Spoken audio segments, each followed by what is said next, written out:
What is up mga kabuhok? My name is Balbon and welcome back sa ating unboxing series. Ayan, meron tayo ngayong helmet na guest for today. Ang ating helmet guest ay si X15 Luminous White size large. So ito po ay bagong colorway ng mga monocolor ng X15. Ayan, yung unang labas ng monocolor nung white, especially yung white, ay ano siya, para siyang gatas. Wala siyang metallic effect. Pero ngayon, ito yung bagong labas nila na kulay na white, which is yung tinatawag na luminous white. So inside the box po, meron siyang kasamang dry lens.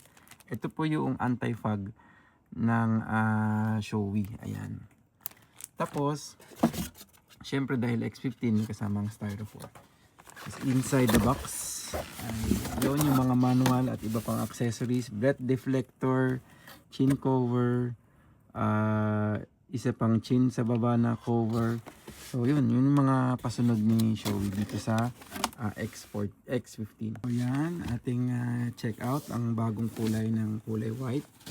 So yun, open natin. So ayan na nga, yan na yung bago nilang white. Medyo kundi meron na siyang metallic effect. Ayan, bagong labas siya na kulay luminous white ang tawag sa kanya.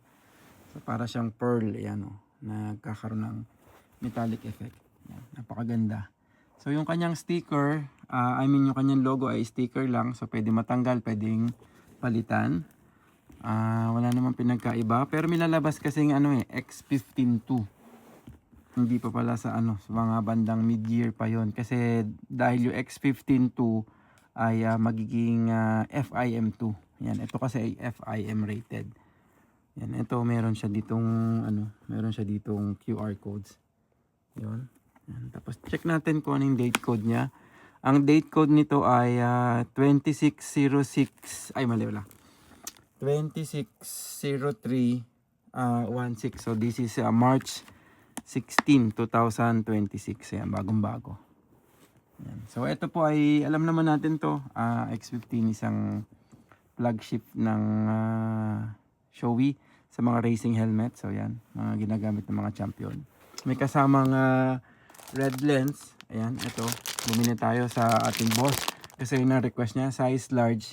Tapos lalagyan ng red lens from Shoei. Tapos kakabit na rin yung anti-fog. So yun, kabit natin. Ayan. Lagyan natin dito para hindi magasgas yung lens. Kakabitan natin siya ng anti-fog. Madali lang naman to kasi pa-pin lang to, pin type lang siya. Yung iba kasing mga anti-fog ay padikit. Ayan. So ito po yung tinatawag na fire red. Ayan, poging-pogi. Fire red siya. Ayan, kakabitan natin ng anti-fog. Ito yung anti-fog niya is for CWRF2 at saka CWRF2R. Etong lens na to kasi wala siyang kabitan ng pinlock ng tear off. Ito ay CWRF2. Etong nandito sa Shoei na ito may kabitan ng tear off, kaya ito naman yung CWRF2R. Pero virtually magkaparehas lang sila. Yun lang ang pinagkaiba nila. So this one is pwede dito, tsaka pwede rin dun sa stock ng X15. So yan, open natin. Ayan. So ito po yung dry lens. Ayan, wala siyang logo or anything. So hanapin nyo lang po, kapain nyo lang kung nasan yung goma.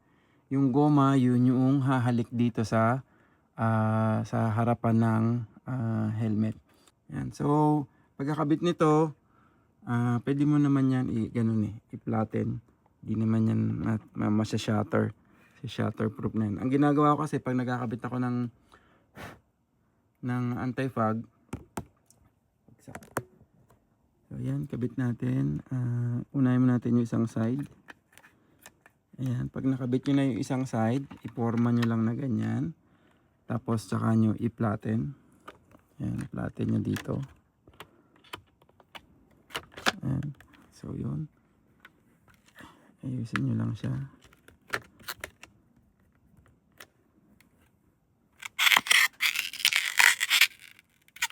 Hindi siya na-flatten masyado. Tapos yan, dahan-dahan. Okay, hindi pa rin siya.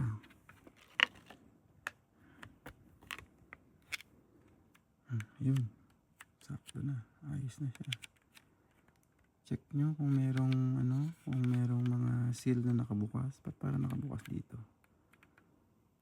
Ayan. Okay na ba siya? Pag okay na, pwede na yan.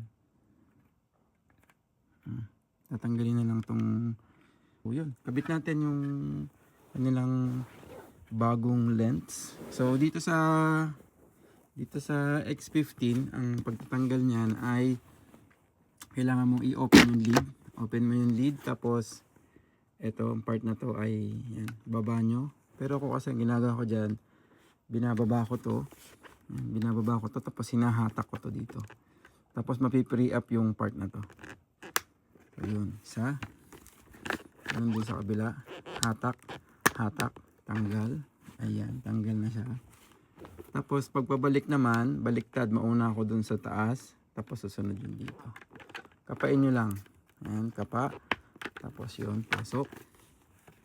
Kapa, kapa, then pasok. So yun. Pogi-pogi na siya. So yan po. Maraming salamat po sa lahat ng sumusuporta. Kung meron po kayong kailangan at interested po kayo sa ganitong helmet, mag-PM lang po kayo sa helmet ni Balbon. Yun, ride safe. Peace out.